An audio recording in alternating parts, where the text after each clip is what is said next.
Welcome to our blog. তো আজকে পঞ্চমীর দিন সন্ধ্যাবেলা আমাদের বাড়িতে নোয়েল মান্তা এসেছে। তো আমরা ঠাকুর দেখতে বেরোবো, তার আগে খিদে পেয়ে গেছে। দেখো চিলি ফ্লেক্স, আর এখানে দিয়েছে ইটালিয়ান সিজনিং অরিগানো, নেওয়া হয়েছে লা পিনো, এটা জায়ান্ট সাইজ পিজা। না, এটা মিডিয়াম লার্জ সাইজ। হ্যাঁ, ওই লার্জ জায়ান্ট একই ব্যাপার। জায়ান্ট মানে আরেকটু বড় হবে হয়তো, দুটো লার্জ মিলিয়ে।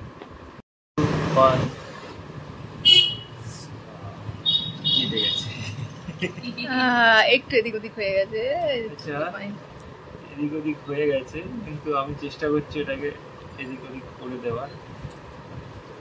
এই হচ্ছে মোটামুটি আমাদের পিজার সাইজ। ওকে, চলো চলো।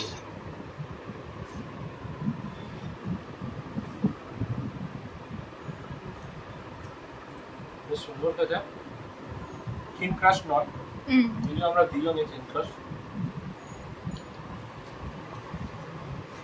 কেমন? ওহো, আমাদের তো মেইন জিনিসটি ভুল হয়ে গেছে গাইস। একটু রাখো তোমরা সবাই, একটু রাখো এখানটায়, রেখে দাও।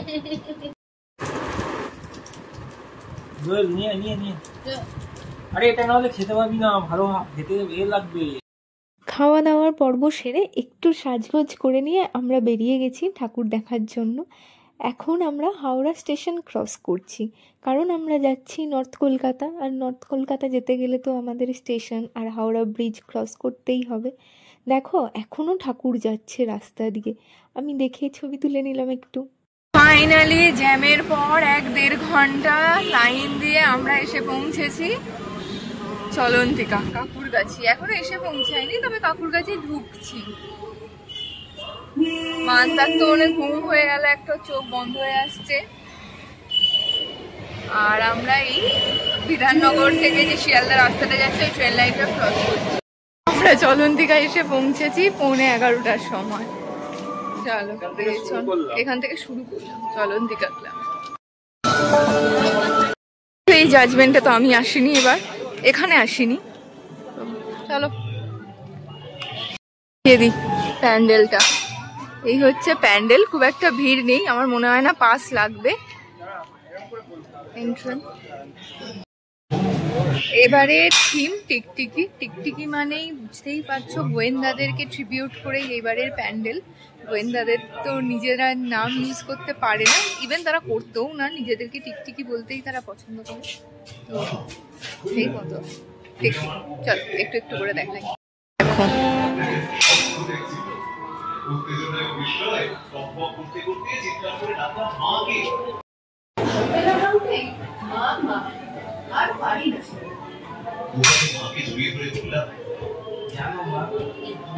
একটা স্বপ্ন দেখলাম,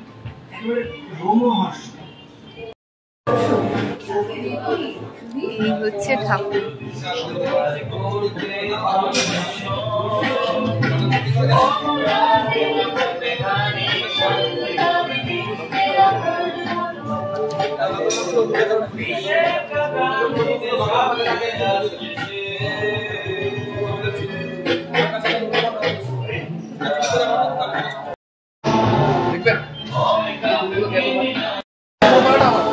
বাইরে রাস্তায় আসার সময় দেখেছি রাজা ধীরাজ রত্নতলা রাত্রে দিন থাকে 1000 বছর জোশ এসে যে করেছে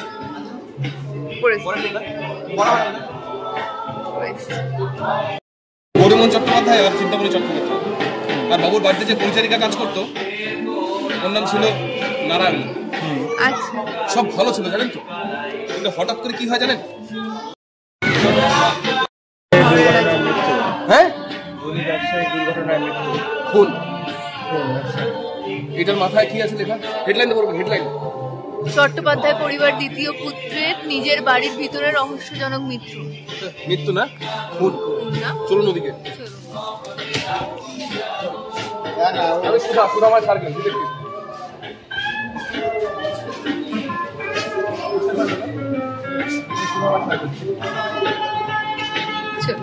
কি লেখা পড়ুন? উমাপদ্মর মৃত্যু দুর্ঘটনায় নয়, মৃত্যুর কারণ ইনহেলারে বিষ। আচ্ছা বোঝা গেল? ওরা বলে মৃত্যু, আমি বলি খুন। কেন বোঝা গেল? হ্যাঁ। ডিটেকটিভ। দ্বিতীয় পুত্রের কি হয়? চা খেতে খেতে নিজের বাড়িতে মারা যায়। চা খেতে খেতে নিজের বাড়িতে। আচ্ছা, আপনি আপনার বাড়িতে চা খেতে খেতে কখন মরবেন? যদি চায়ে কিছু মেশানো থাকে। আরে চায়ে বিষ মিশানো কে দেখে নেয় জানেন? বাড়ির পরিচারিকা নারায়ণী। আর ঠিক তাকে কি করা হয় জানেন? নারায়ণীর মাকড়সার ফোবিয়া ছিল। মাকড়সার বোর্ডটি বাস্কের মধ্যে ঢুকিয়ে বাইরে থেকে লক করে দেওয়া হয় এবং নারায়ণী মারা যায়। এই মার্ডারগুলো কে করে জানেন? আবার আসলে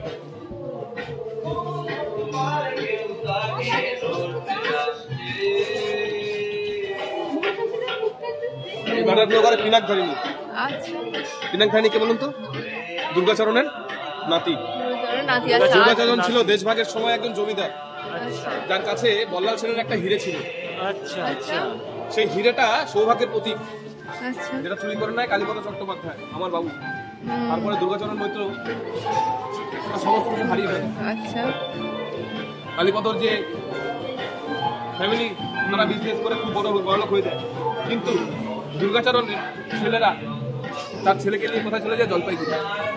সেখানে গিয়ে পিনাকধারিণী তার বাবাকে জিজ্ঞাসা করে, আমরা এত গরিব কেন? তখন বলে, তোর দাদুর কাছে একটা হিরে ছিল, সৌভাগ্যের প্রতীক, এটা চুরি করে নেয়। কে চুরি করে নেয়? কালীপদ বাবু। তখন জিজ্ঞাসা করে কালীপদ চট্টোপাধ্যায় বাড়ি কোথায়? তখন বলে কলকাতায়। তখন সে কমার্স নিয়ে পড়াশোনা করে আর কলকাতায় আসে।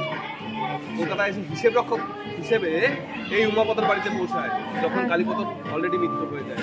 আচ্ছা, ধাঁধাটা কি বলেছিলাম? রাজা ধীরাজের অদূরে দুলাল, রাতের আলোয় দিন জাগে, 1000 বছর জ্বলছে সেজে দিনেত্রারকে সাজে। এই জিনিসটা পিনাকধারিণী লিখে ওই যে ক্যাশ বাক্স দেখছেন, ওইখানে লেখা আছে। ওইখানে লেখা আছে। ও খুঁজছিল, খুঁজতে খুঁজতে 3টে মার্ডার হয়, কিন্তু এই ধাঁধার সমাধান করতে পারে। ধাঁধাটা সন্ধান করে কে? চিন্তামণি চট্টোপাধ্যায় কি করে? একজন ডিটেকটিভ অ্যাপয়েন্ট করে, যার নাম সত্যচরণ টিকটিকি। এই সত্যচরণ টিকটিকি যখন ইনভেস্টিগেশন করে, তখন দেখা যায় ওই লেখার মানে আছে, রাজা ধীরাজের অদূরে দুলাল, রাতের আলোয় দিন জাগে, 1000 বছর জ্বলছে যে দিনেত্রারকে সাজবে।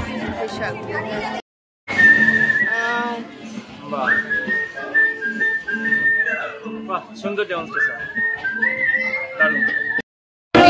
মিতালির সঙ্গে ফাঁকাই আছে, 5টা স্যার লাগছে না। দেখাচ্ছি তোমাদের কেমন কি করেছে।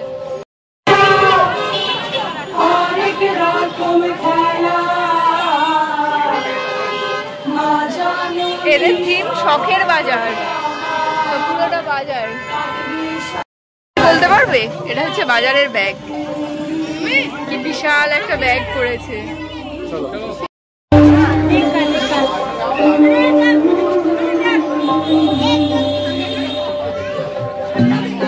আমি বেশি আমি কিনি জীবন যেন আর এই হচ্ছে প্রতিমা। দিকে আলু দেওয়া, আলু, চালের বস্তা, আর মাঝে ঠাকুর। আর থিম সং পেছনে বাজছে। ওই যে বাজারে যেরকম থাকে ঠাকুরগুলো সাজানো, পুজোর আগে আগে করে সেরকম করে সাজানো আছে। আর এইদিকে সব বাজারে জিনিসপত্র। চলো, সঙ্গ থেকে বেরিয়ে যাচ্ছি। এইটা হচ্ছে পুরো থিমটা ছিল বাইরে থেকে। দেখিয়ে দিই তোমাদের একবার।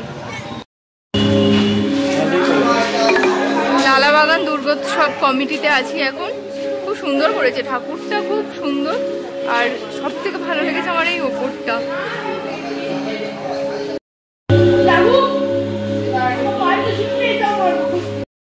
প্যান্ডেল লালাবাগান নবাঙ্কুরে।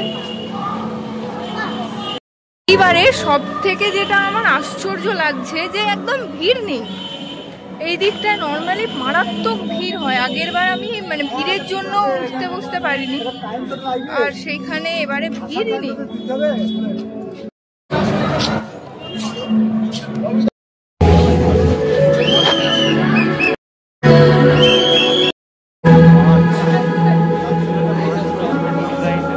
আচ্ছা, এখানের ওষুধ হচ্ছে অক্টোপাস।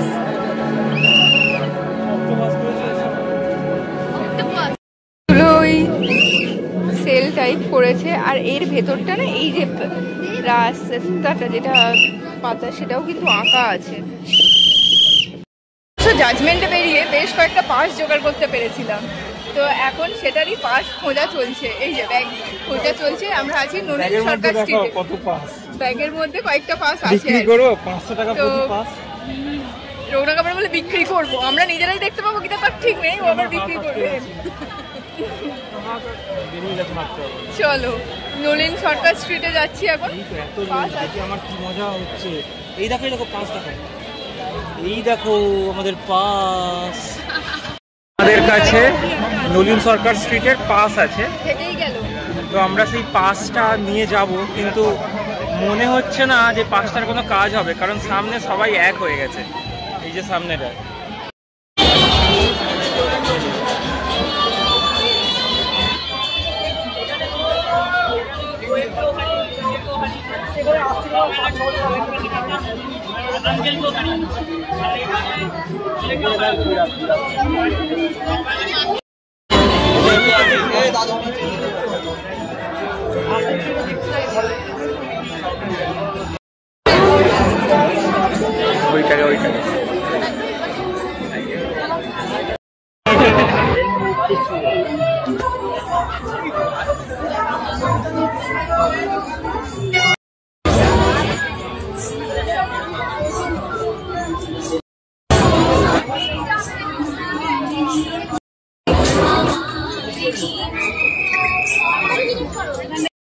এখন আমরা আছি হাতিবাগান নবীন পল্লীতে।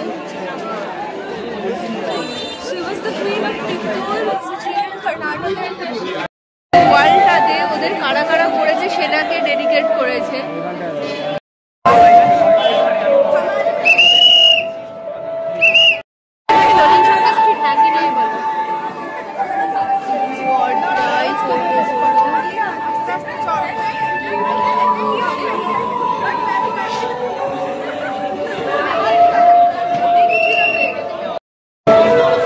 Turn left onto Singdar Bagan Street.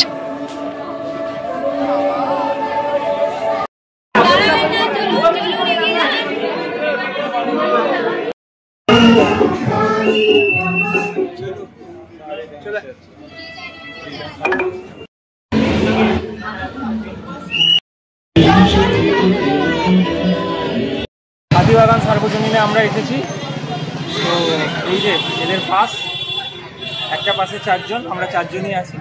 চলো, এক্সিট কিন্তু এদিক দিয়ে হবে না, ওদিক দিয়ে হবে।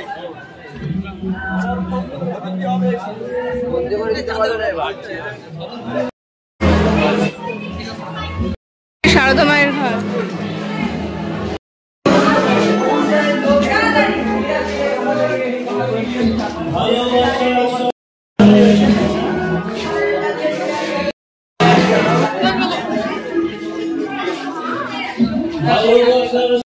আমরা এসেছি এখন কষে কষাতে। দাদা আমাদের ফিশ ফ্রাইটা কি বলুন? আচ্ছা, কষে কষাতে এসেছি। এখন শুধুমাত্র অ্যাভেলেবেল আছে মাংস, পোলাও, মাটন পোলাও আর ফিশ ফ্রাই। তো আমাদের পোলাও আর মাটন চলে এসছে, কিন্তু ফিশ ফ্রাইটা আসেনি। আর আরেকটা হচ্ছে এই মান্দা।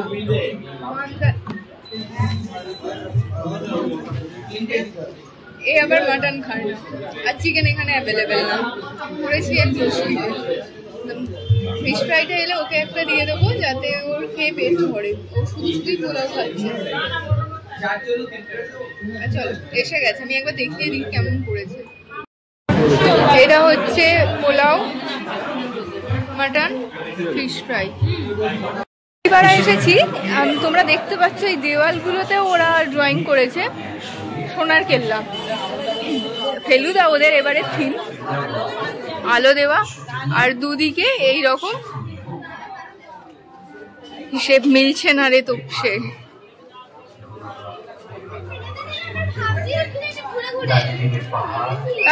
করো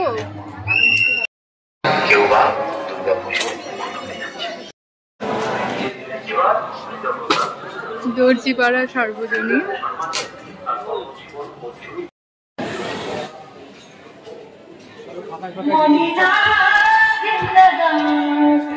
পাশে আসার তো একটা সুবিধা, বিরাট সুবিধা।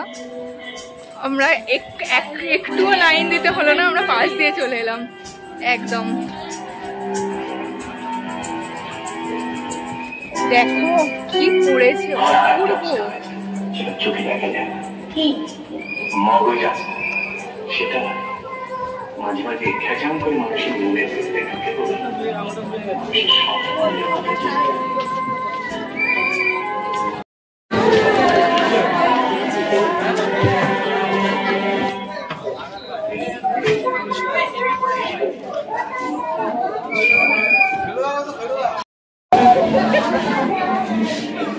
ফেলুদার অ্যাক্টিং চলছে এখানে। এটা এবছর সব জায়গায় হচ্ছে।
এটা বেশি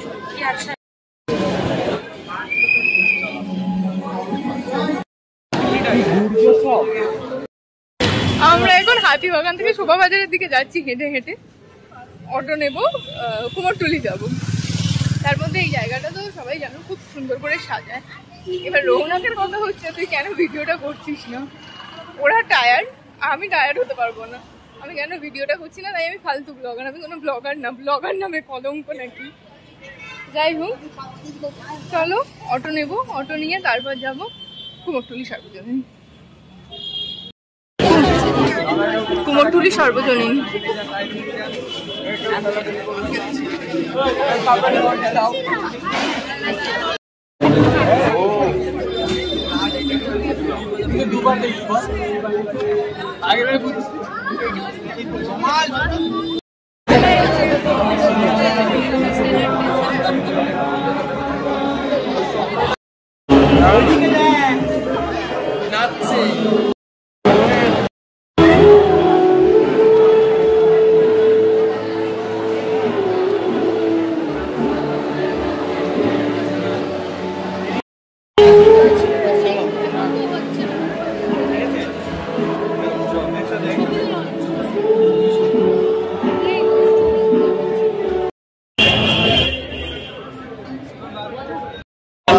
Thank you.